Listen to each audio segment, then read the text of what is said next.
What's good, everybody? Welcome back to Real Fan Sports. I'm here with Nonpfixion. What's good with your non? I'm good, brother. How about yourself? How you doing, man? Oh, man, I'm living. I'm ready for week 7 of the NFL. We're almost halfway through with the NFL season. Like, we're coming up. We're past the third mark just slightly now. We've had some upsets after week 6. No more undefeated teams. I don't think any of us would have guessed that. Unfortunately, refereeing does affect games, especially bad calls. A little bit, man. And the injury bug. I think the latest I saw was 25 injuries this week alone. That's insane. Before we get in this, guys in the comments, let us know. Do they need to get rid of turf fields in the NFL and get some real grass in them things? I think they do. Yeah. There's too many non-contact injuries. That's happening every week. Not even a question. It's dangerous. I agree. But without further ado, let's go ahead and hop into our week 7 predictions. Last week, I don't think we did that bad, except for the 2 upsets that nobody got right. We're going to kick it off with our Thursday night game, which we're going to be live for here on Real Fan Sports. And it's going to be my Saints team, man. Who that, baby? I got the Saints hat on. I got a little goldish t-shirt. You know, we'll call it how we see it. They're going to be facing the Jaguars. They're going to be home at the Superdome. Saints just lost to the Texans. Another poor, I don't even know if I want to say offensive performance, just a poor play calling performance on the offense. Yes. Great defense for the most part. They had their flaws, but they held Stroud down, gave him his first interception of the season. What are they going to do against this Jaguars team that has now won 3 games straight? It's a good question, man. I definitely think there was times during the game just past weekend that Kamara should have got bigger runs, but the line collapsing so freaking fast, even though he just came back. Kamara should be more than 200 yards with 1 touchdown. That's how I feel. That line just caused so many issues for the run game and the pass game at times. I totally agree, man. I mean, this is a game in the Dome. Right now, they have New Orleans as the 3-point favor. You know, as a Saints fan, it's like I want to say that the Saints are going to win, but as a realist and trying to give y'all my actual prediction is that I don't see the Saints winning this game. I just truly don't. Because if the Saints can't continuously stay on the field and give that defense a break, the Jaguars are going to eat that up, especially with the run game that Etienne has been bringing. 113 carries for 451 yards, 5 touchdowns already. Playing phenomenal. Trevor Lawrence finally getting into stride a little bit. I don't know if the Saints can win this if they continue playing like they do, and they haven't proved me otherwise, and I'm going to keep that being my trending statement. Until you prove me otherwise, I can't root for you, even though you're my team. I'm going to root for you on Sunday as a fan, but as a prediction, I think the Jaguars are going to win this. You know, I've talked about Trevor Lawrence for, I think, as long as we probably know each other, how I think he's going to be a good part of the future as far as one of the top-tier quarterbacks, and he's finally starting to show a little bit more and more each game as to why that is going to be a thing. 60 yards short of 1,500 yards on the season. Like you said, 7 TDs, 3 interceptions, but that's actually a good ratio when it comes to those numbers. Carr has been playing decent. Like you said, his best game last week. Also, he had to throw almost 50 damn times to even have that. And that's not good either. That means there's other parts of the game that aren't doing what they're supposed to be doing. Right. I'm kind of with you. You know, I do like the Saints. I liked the Saints before I knew Zach, so it's not because of Zach, you guys. But I do think the Saints need this win, but I do think the Jags will actually win this game. I'm right there with you, man. So that's going to go ahead and bring us into our Sunday game. We finally do not have a game in London. Thank God. I know nobody wants to wake up at 8 a.m. to watch a game that's in London for no reason, just to watch the Jacksonville Jaguars. My goodness. We're going to have Raiders versus Bears. Raiders on a 2-game win streak. Yes. Close games, but on a win streak. Looking at a 3-3 record facing the Bears, who are 1-5, had a very poor outing last week, but the 2 weeks prior, they played good. They played good against Denver, but they had a loss. And then they played the week before, which they won. So the last 2 games, of course, were the Patriots and Green Bay, what they won. But if you're a Raiders fan, you watch the games, this should be a 4-game win streak. They should have beat the Steelers and they should have beat the Chargers. This should be a 4-game win streak, just to be honest. Not even being a homer, but when you watch those games, this should be a 4-game win streak. So when we look at this game at Soldier Field in Chicago, do we think Raiders have enough to take down this Bears team that just is extremely elusive at times and then just extremely terrible at times? What Bears team are we going to get? Are Raiders going to be able to hold them down to their lower echelon of play, or are they going to allow the Bears to show out? Well, it depends on a couple of factors for the Raiders. One is if they actually get Devontae Adams involved in the offense. Jacobs, if the line can just hold for him to actually make good positive runs. If Fields and Moore can still be connected like they've been connected the last 2 games, that is the outlier for this team. The Chicago Bears are 1-5 5, and they should not be 1-5. I'm going to be a homer in this game, and I'm going to pick the Raiders because I think the Raiders have what it takes to win this game. Garoppolo possibly not being there is an issue, but if we have AOC, I think it still potentially can be a dub. I'm not in disagreement with it, man. I definitely like what you say about Devontae Adams, how they got to get him involved. I mean, you look at the ESPN website, it shows the reception leaders or the wide receiver leader in this matchup, and it's DJ Moore. Yeah. What has DJ Moore done other than one game? The fact that Devontae Adams isn't running up this list is insane, the way they're not getting him involved. I know Jimmy G loves his little under routes to Jacoby Myers and everything, but when you have a guy like Devontae Adams, come on now. He's a possession receiver. You're paying him to be there for what? I feel like I'm going to go with similar how I said with the Saints game. It's a prove me wrong league, even though they have won. You're not utilizing your stars the way that you should. And I think I want to say Bears are going to win this one. I understand exactly what you're saying. So I'm not even like, what? Yeah, I totally get it. About it. I totally get it. That's going to bring up to our next one, which is going to be between the Cleveland Browns and the Indianapolis Colts. The Colts lost big against the Jacksonville Jaguars on a Gardner Minshew. Had a pretty good game, but threw 3 interceptions. And then the Browns, who won against the best team in the league, even though they did lose Christian McCaffrey and Deebo Samuels.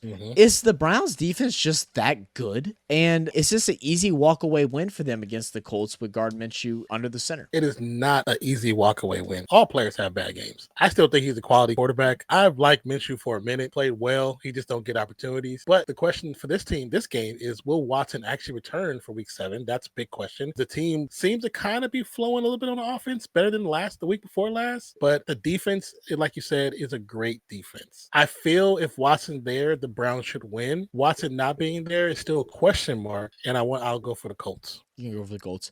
I'm going to go with the Browns, man, because that in-house Colts line is just horrible. I think they are going to eat. Myles Garrett's going to get himself a couple of sacks. I think that's just going to be the tell of tales. I mean, the whole thing with Deshaun Watson, whether he's playing or not, I think definitely plays a factor. I also think it's interesting that we have heard some rumors that he's not happy with the Browns right now, which is insane to me because their defense is so good. They aren't losing games because of that, and you have wide receivers. You have Peoples-Jones Jr., you have Amari Cooper, you have guys, Elijah Moore. And Njoku, like you have good players. You have good receivers, good guys who can catch the ball. What are you talking about? Exactly. So, but I'm still going to go with the Browns. I think the defense is just too good to lose this game. That's going to go ahead and bring us up to the Bills versus Patriots. Patriots are looking like one of the worst teams in the league right now, man. And even though the Bills are coming off of just like some upsetting couple of weeks, they don't look like themselves. It's like they have flashes where it's like, oh, this is the Bills team I remember. And then they have flashes of who are these guys? But the Patriots are just in shambles, man. I think all the issues they have with their front office, with Bill Belichick, with their offensive coordinator, who's a defensive coordinator, is going to continue to give them problems. They're not going to have this thing fixed out this year.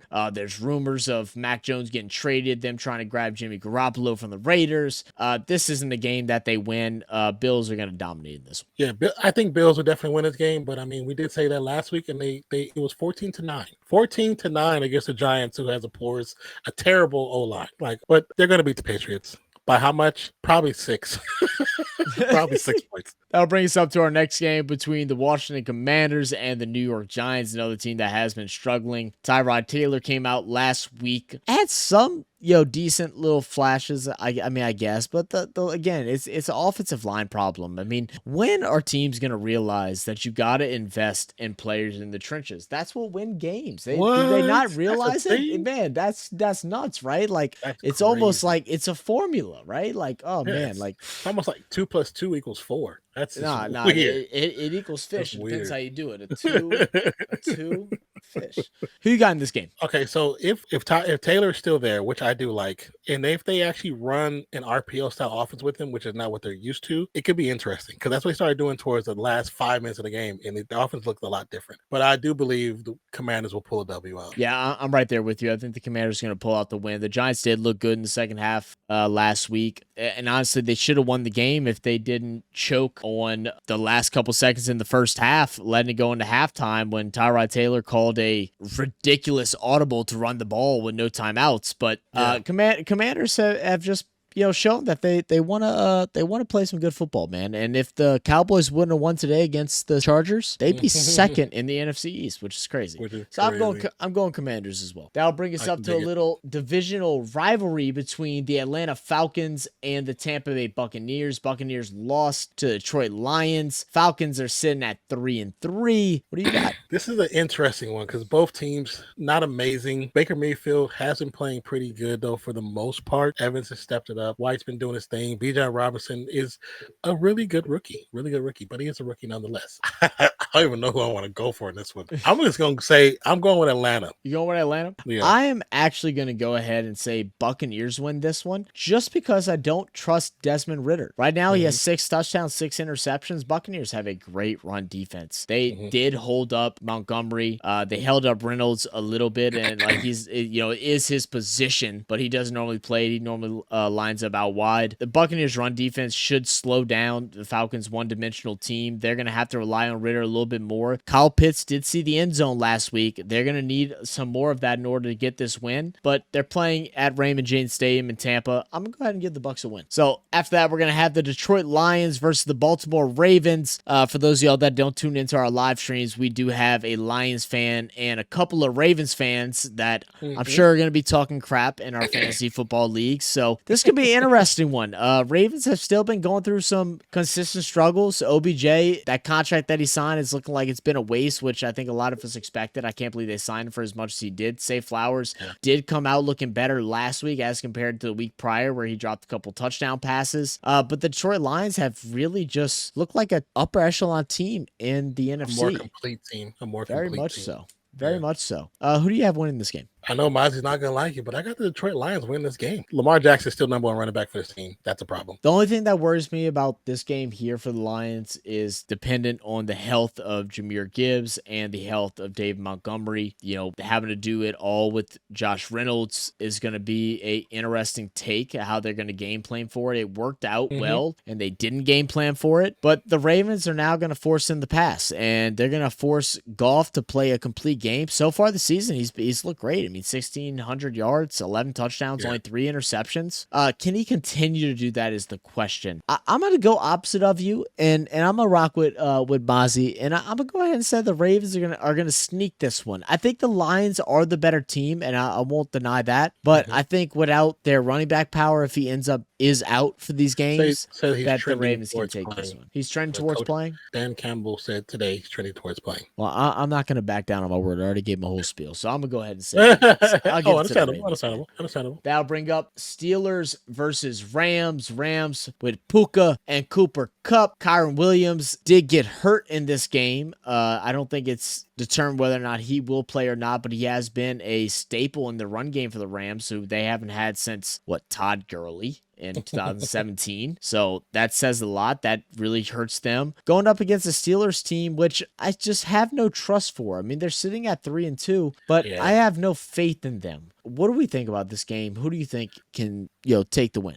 I do agree with you. The faith in Steelers is just not really there. And the offense of the Rams has actually looked a lot better, especially with the addition of Cooper Kupp. Wasn't sure if Puka was going to be able to still get his shares, and they've been able to share the ball quite easily across the different positions. I'm going to go with the Rams. I think I'm gonna go ahead and do the same thing, man. I got to see more out of the Steelers, except for a couple of wins that I really don't know if they deserved in the first place. I mean, they got to play some complete football. Their run game, just like the Rams, has been in shambles. Najee Harris has had a absolute stinker of a year. They've had conversations of starting the second string over him. I think they're going to continue to have those struggles. I think Rams are going to pull this one out at SoFi Stadium. Then we're going to have the Cardinals versus the Seahawks. Cardinals 1-5, Seahawks 3-2. What do you got? Man, Geno Smith, 2 critical interceptions that changed the outlook of this game for them. Cardinals, they started the season out in a position where we weren't sure, we weren't sure what was going to happen with the team. Then Joshua Dobbs looked really good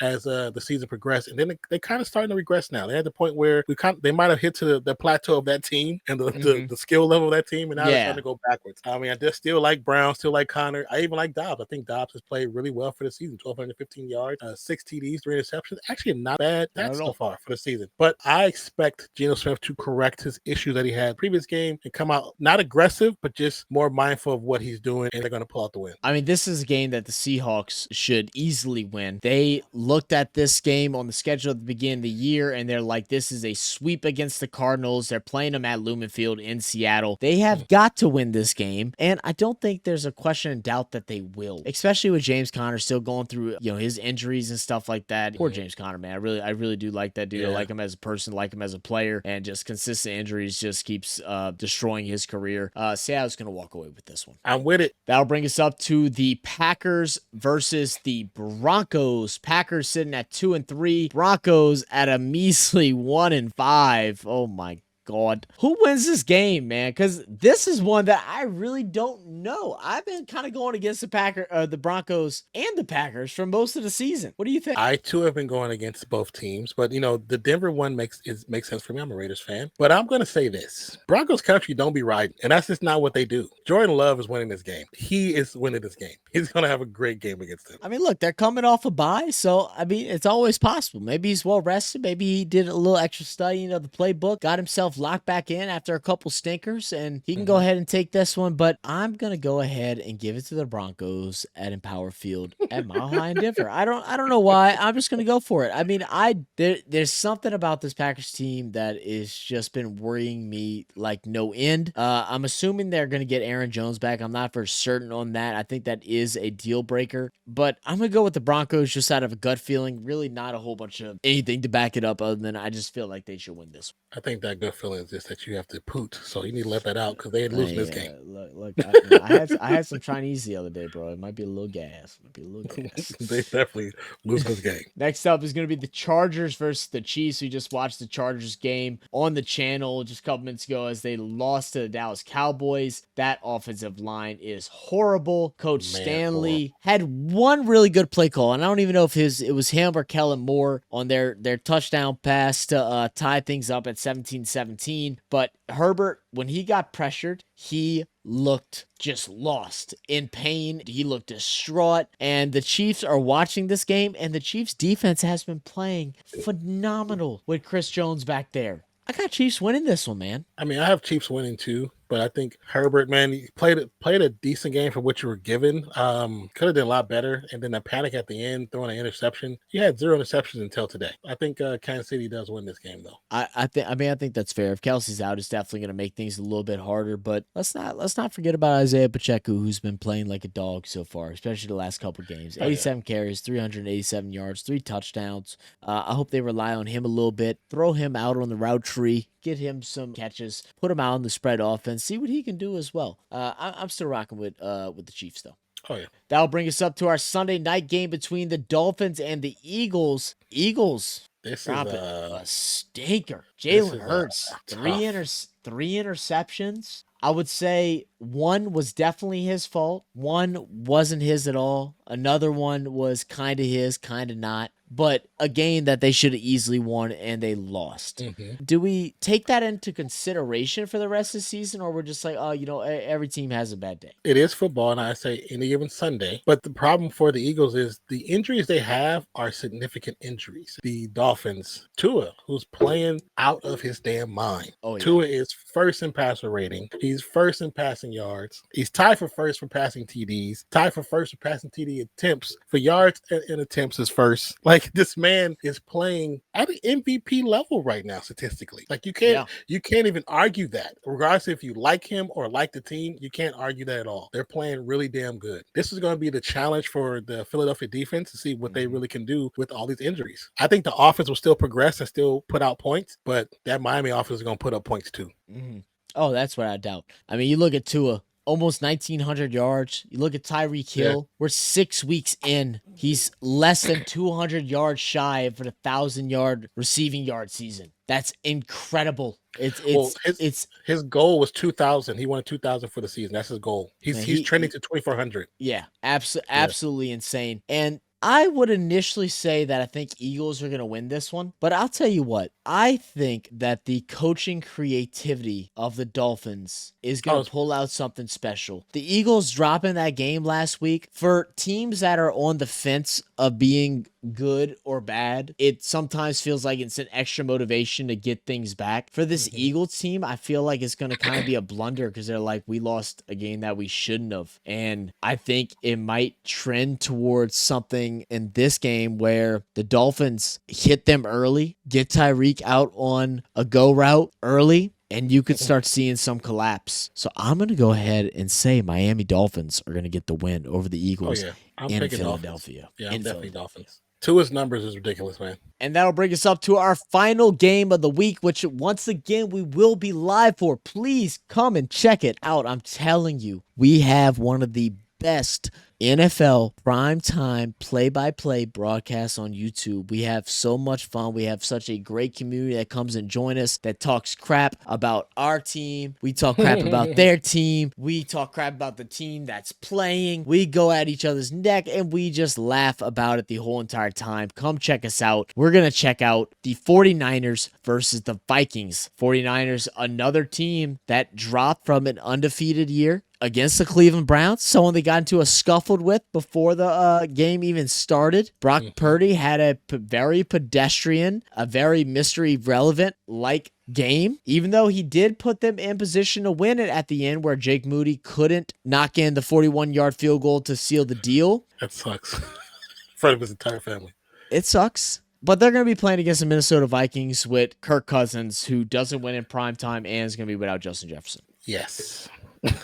One other thing, too, the Vikings have fumbled the ball 13 times, and they lost 9 of those. It's so bad. They'll be looking good coming to series, and for whatever reason, they'll just mess it up. I think this is the best game that the Niners can have right now coming off of that loss that they just had. This is the best recovery game because the defense is going to eat apples and bananas. They're going to tear this team up. The offense will struggle because of the specific players that have their injuries, and that is still up in the air for most of them. But the defense, they're going to come alive playing against this team. Yeah, I mean, even without Debo and McCaffrey, if they do end up being out, MRIs are happening on Monday for McCaffrey. It is Monday night. We haven't had no word. Maybe we'll hear something by the time this video is posted. But there's just no way the Niners lose to the Vikings. They're going to eat. That defense is going to eat. It's going to bring confidence back to Purdy. I want to see what Purdy's got. He likes his guy Ayuk, who is the lead receiver in this game. 25 receptions, 454 yards with 2 tutties. He's going to do his thing. George Kittle's going to do his thing. Just because they're without Debo and McCaffrey doesn't mean they don't have Elijah Mitchell. Doesn't mean they don't have Mason. They still got players on this team that can show out and show up. 49ers all day. I'm picking Niners too. I think Ayuk is going to have a big game. And Kittle. Cousins, just show up, bro. Just show up. Almost 1,700 yards, 14 TDs, 4 interceptions. You would think he would have more than what he has. They only have 2 wins. You think he's MVP candidate right now? Yeah. Looking at that.